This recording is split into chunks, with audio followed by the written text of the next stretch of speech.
I'm sitting in my home office, laptop still open, when I hear my son's yell from downstairs.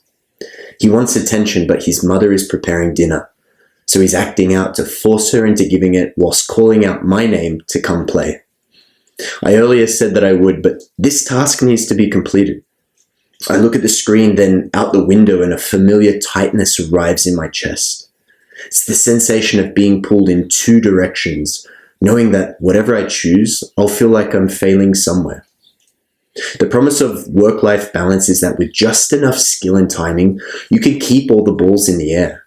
The career ball, the father ball, the partner ball, the health ball. Just keep juggling, keep performing. But approaching life in this way is an incredibly risky thing, and sooner or later, you'll likely drop something. When you're a father, though, the stakes feel unbearable. I've spent years trying to perfect the balance, going to bed later, waking earlier, pushing harder, working more efficiently, optimizing my schedule. I believed that if I got the rhythm just right, I could be fully present everywhere. I've come to experience, however, that balance isn't actually a place I'll eventually arrive at. It's a trap that keeps me perpetually off-center, always compensating, always anxious. The problem wasn't my execution, the problem was in the definition itself and the expectation it imposed. In this essay, I critique the way we typically view the concept of work-life balance, propose a vital reframe that will both decrease the weight of your load while increasing your capacity to carry it, and offer a simple practice to integrate this immediately into the way you go about your life. Over the past months, I've reached out to more than 1,000 fathers to find out what are the biggest challenges currently being faced in modern fatherhood.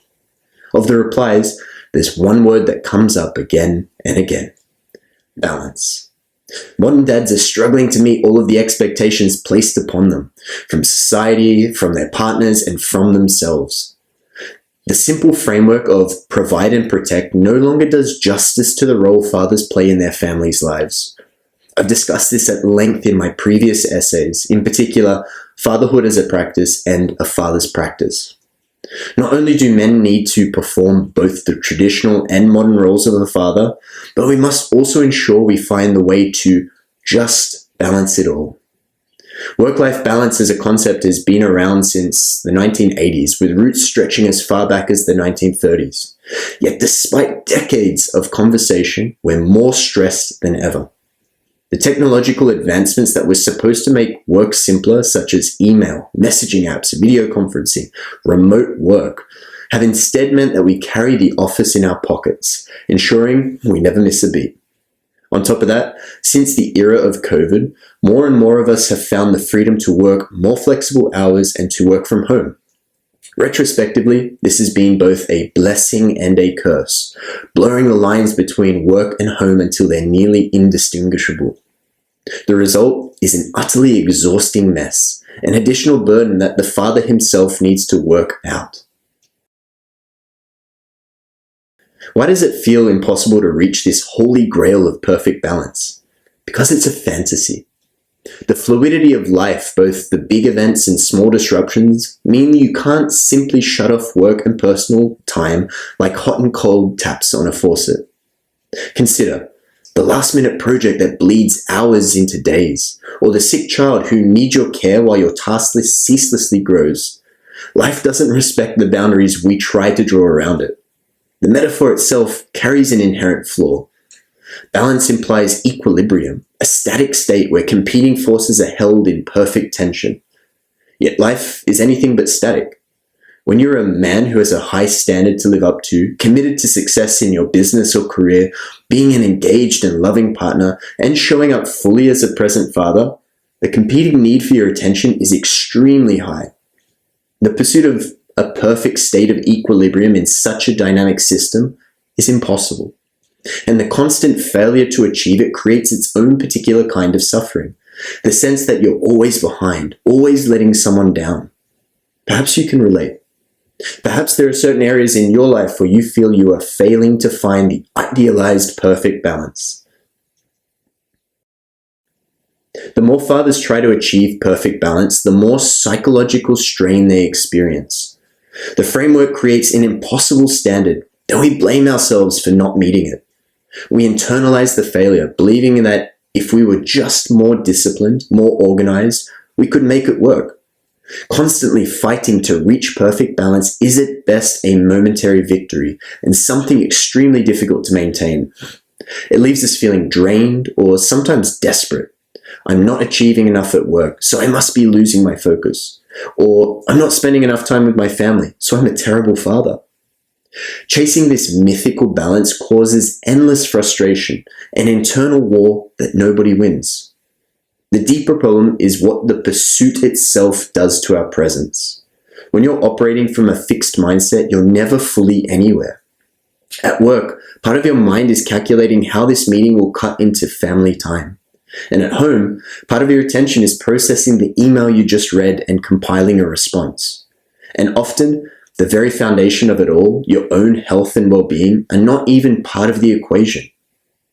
This fragmentation is corrosive to the relationships you're trying to protect. Your family does not experience your good intentions. They experience your distracted presence, your body in the room, but your attention elsewhere. There's something happening in the body when we pursue balance in this way, and it's worth paying attention to. When we try to rigidly hold equilibrium, keeping all domains perfectly weighted, all commitments perfectly honored, we increase tension. The body braces, the breath shortens. We close ourselves off from the world around us, becoming less responsive to what's actually needed in any given moment. This rigidity doesn't stay in the body. It leaks out into our words and behaviors.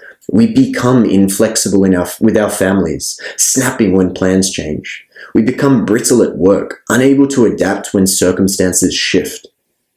Our capacity to show up well across all domains is undermined by the tension we're holding in the pursuit of it. I've noticed this pattern in myself and in the fathers I work with. The harder we try to grip the idea of balance, the more contracted we become. Our field of awareness narrows. We stop sensing what our children and partners actually need because we're too busy managing our internal ledger of time, attention, and energy. The pursuit of balance, paradoxically, makes us less balanced, more reactive, more rigid, more disconnected from the living reality of our lives. Does the pursuit of balance in your life affect your presence with those you love most? I would like to propose to you a different way, a different perspective on how we engage with life, and a different direction to which we orient ourselves. There is a physical reality to balance that I found has been missed in the conversation entirely. So to illustrate this point, I'd like to invite you into a small exploration through your body. 3 simple instructions. Stand up, close your eyes, feel your feet on the ground. Simply notice what's happening as you stand there. If you pay attention and watch for a little time, you'll notice that although you're standing still, you're not holding a fixed position. You're engaged in a constant, subtle dance with gravity. You may notice this by the shifting of weight in the soles of your feet or the gentle sway of your upright body, micro adjustments happening below the threshold of our normal awareness. It is an unfolding, continuous process of falling out of alignment and coming back to center, one that is occurring continuously throughout our lives. This is what true balance looks like.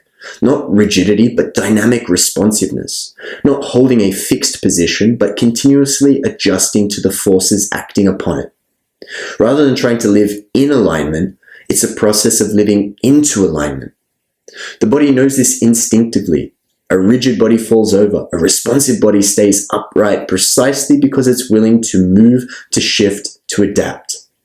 When we recognize our body's innate intelligence will keep us from falling, when we release the grip of trying to hold everything in perfect equilibrium, something remarkable happens. Our awareness softens and expands. We become more attuned to the environment, more responsive to what's actually needed. We stop fighting against the forces acting on us and start working with them. This is the difference between somebody braced against the world and somebody dancing with it. So what if we applied this embodied understanding to work, family, and our own lives? What if balance isn't holding competing domains in perfect tension, but about developing the capacity to continuously adjust, to fall out of alignment and come back, again and again, with greater awareness, increasing skill, and decreasing effort. First, we must come to know what alignment actually looks like for us, so that we have a sense of to where we are orienting. This involves an internal inquiry into what we consider to be most important, our deepest desires, and our personal hierarchy of values. In doing so, we will likely recognize that each individual role we play or relationship we share in life is an integral part of the whole, together forming a solid foundation upon which we might scaffold our lives. Instead of pitting work and life against each other, we recognize them as part of a circle, feeding and empowering each other. When I'm present and fulfilled at home, I bring more energy and clarity to my work. When I'm effective and intentional at work, I come home more available to my family. This is the shift from balance to integration. It means developing a responsive relationship with the competing demands of your life, sensing what's needed, adjusting accordingly, and trusting your capacity to find your way back when you naturally drift. In some moments, your family might require more of you. In other moments, your work may demand your attention. To live a life committed to our values, we must learn to resolve the inevitable conflicts that will arise. For example, if we say that family is most important, yet our prioritization and decision-making say otherwise, we're out of alignment with what we say we desire. This is not necessarily a problem from time to time, but if it becomes a compulsive way of organizing our lives, we might reconsider. If instead we were to recognize the demand of work leading to this incongruence, with an awareness that we are coming away from alignment, we have the potential availability at any moment to bring things back. I would like to acknowledge that many fathers are confronted with the reality that the demands of their work impose serious constraints upon how they manage themselves. Yet despite any constraint, every single day there remains ample opportunity to practice living into alignment with their values, informing how they utilize their remaining time and attention with their families, and making decisions as to how they might move their life in a more desired direction. The two keys to this process are presence and communication. Presence in recognizing the visceral knowing that we are deviating from what is true from us, the embodied signature that we have become tense and rigid, the sense of where we are relative to our own alignment. And communication, being the means by which we involve our families in this process, declaring our values and acknowledging where we are constrained or when we are drifting, listening and responding to what is asked of us, and keeping them informed as to how we will best use ourselves to lead the family into a more beautiful future.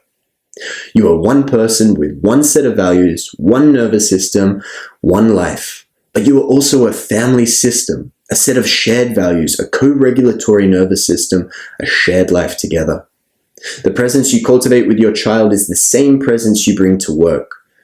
The integrity you practice professionally is the same integrity you model at home. Research on mindful parenting supports this approach.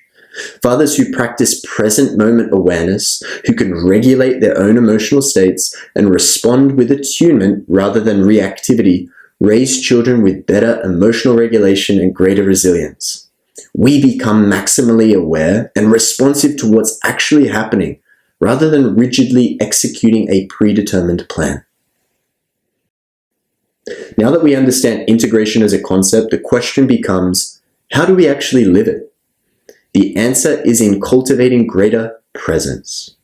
Not just being physically in the same space, but actually embodying ourselves in any given moment, where mind and body are rooted in the here and now.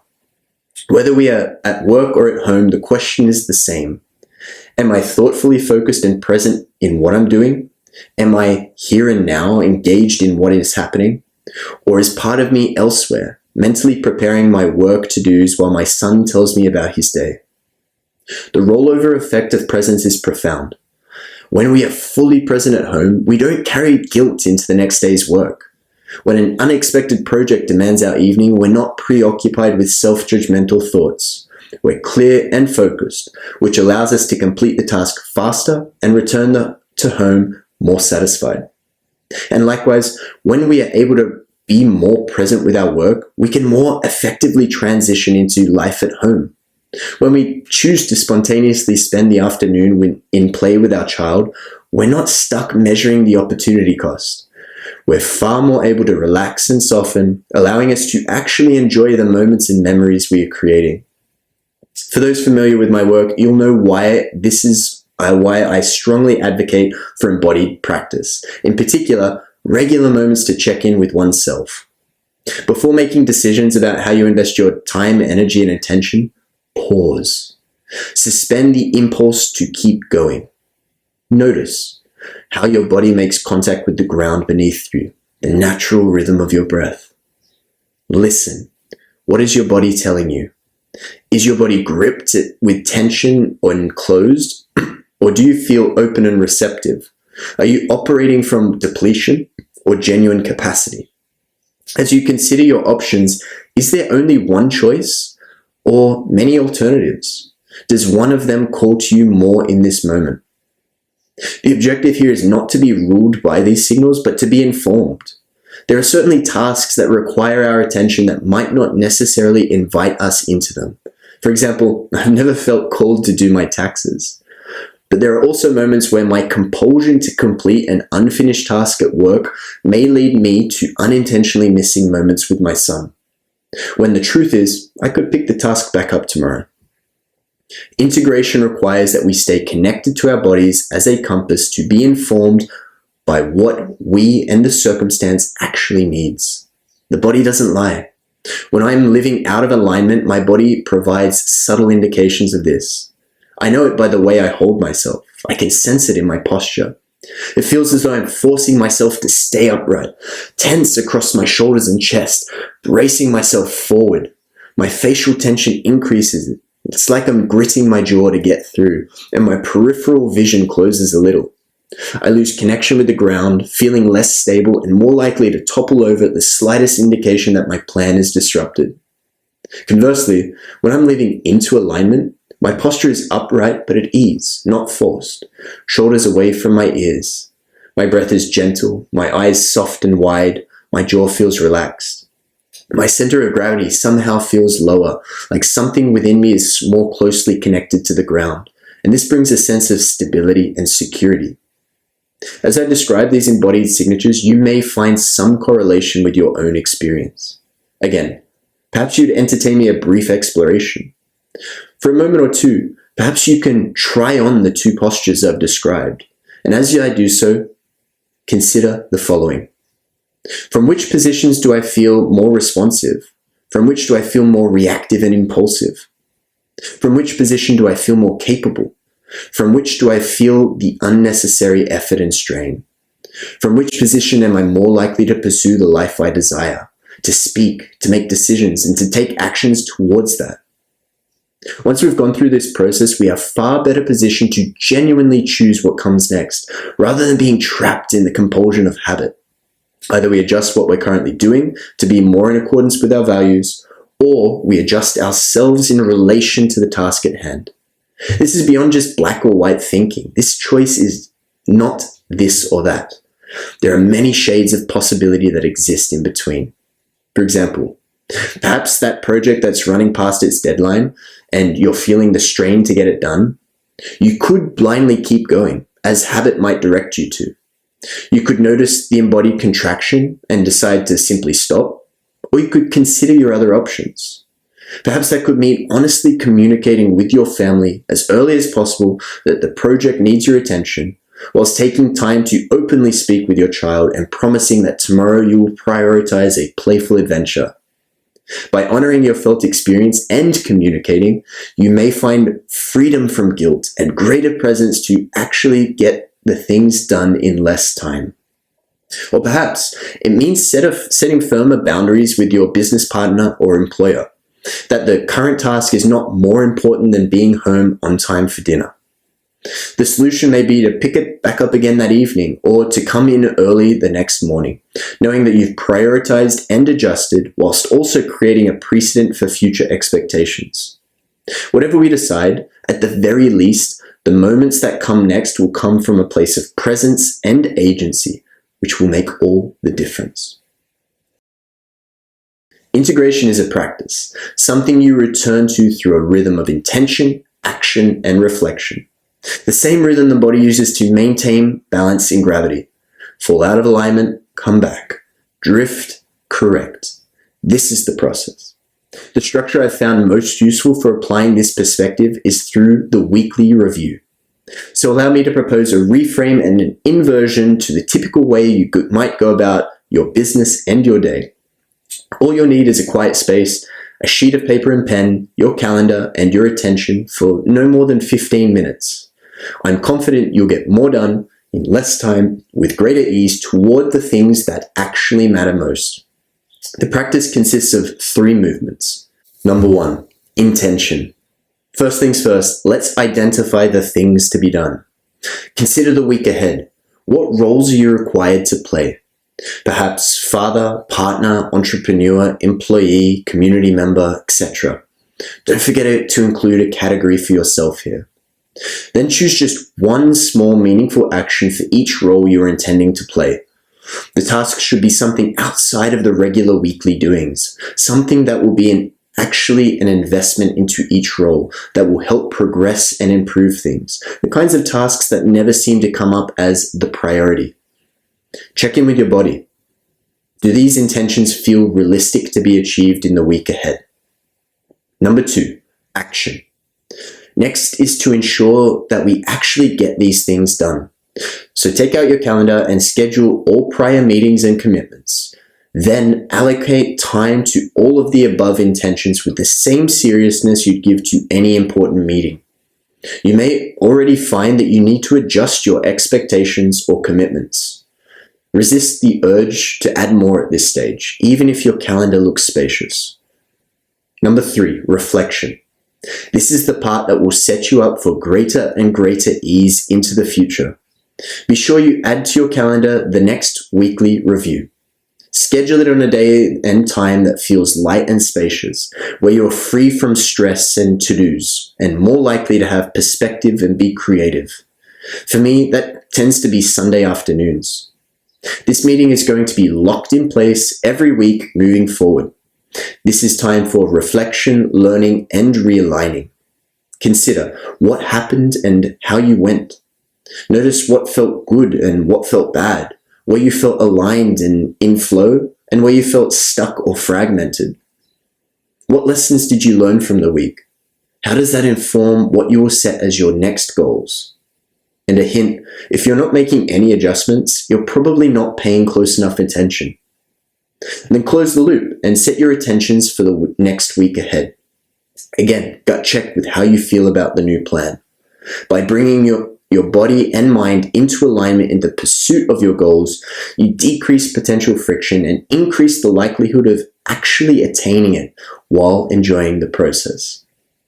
In learning more about yourself each week, you will also be able to set increasingly more realistic expectations that you will actually be able to fulfill whilst pushing yourself in just the right amount and in just the right ways. What we are ultimately looking for is to set ourselves up for a win. We want to close the gap between our intentions and actions, between what we say and what we do. By following through on our promises to ourselves, we build an internal momentum that will move us toward the things that matter most. When brought together, these 3 movements create what I call the cycle of fulfillment.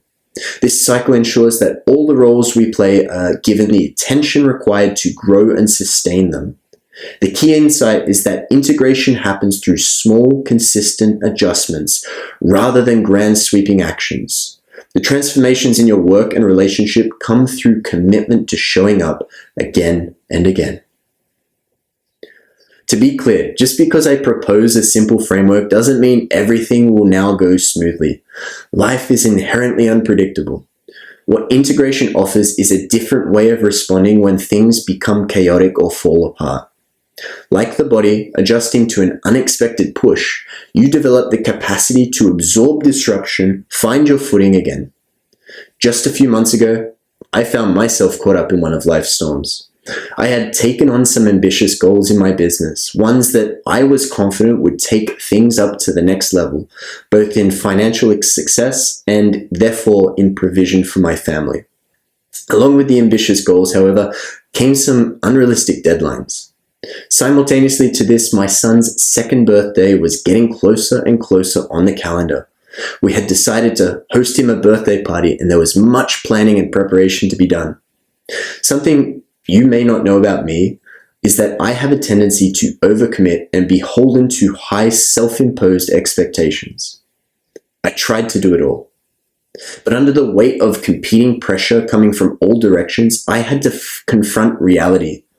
Despite all my best laid plans, I was falling further behind with my work and further away from my family. And rather than finding myself enjoying these precious moments, I was stressed out, sleep deprived, constantly irritable.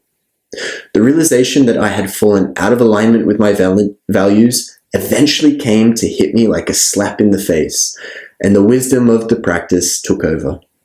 I simply paused, stopped pursuing any goal. I noticed what was happening in my body, clearly distressed. I listened and acted, letting go of the unrealistic goals and coming back into connection with my loved ones. And you know what? Adjusting the commitments I had made to work was actually the easy part. And when I eventually came back to them at a more realistic pace, the quality of output was far superior and in a far more efficient time duration. There's a deeper shift that integration requires, moving from scarcity to sufficiency. Rigid balance operates from scarcity. There's never enough time, energy, or attention, so you're constantly rationing, constantly making zero-sum trade-offs. Dynamic integration operates from a different premise. When you're responsive to what's actually needed rather than braced against imagined threats, you have more capacity than you think. This shift isn't positive thinking or denying real constraints. It's recognizing that much of our depletion comes not from actual demands, but from the tension we hold in trying to manage them. When you soften, when you release the rigid grip on perfect balance, you free up energy that was being wasted by the bracing itself. The paradox is that a practice like this is not doing more. It's doing what actually matters with your full attention and letting go of the rest. I've seen this shift in my own life and in the fathers I work with. When we stop measuring ourselves against the impossible standard of perfect balance and start by coming back to a stable foundation of values, something relaxes. The chronic tension begins to ease. The guilt loses its grip. We become more available to our families and our work. I want to end with a vision of what's possible. Not a perfect, balanced father, but an integrated one. A father who has stopped bracing against the competing demands of his life and has learned to move with them. A father who knows his values and lets them guide his responses across all domains. A father who stays connected to his body, who can sense what's needed, who models for his child what it looks like to navigate life with presence. This father isn't always calm. He still gets frustrated, still makes mistakes, still has weeks where everything falls apart. But he's learning the art of repair, acknowledging when he's fallen short, apologizing without defensiveness, recommitting to presence. He's learning that fatherhood isn't a position to hold, but a practice to cultivate.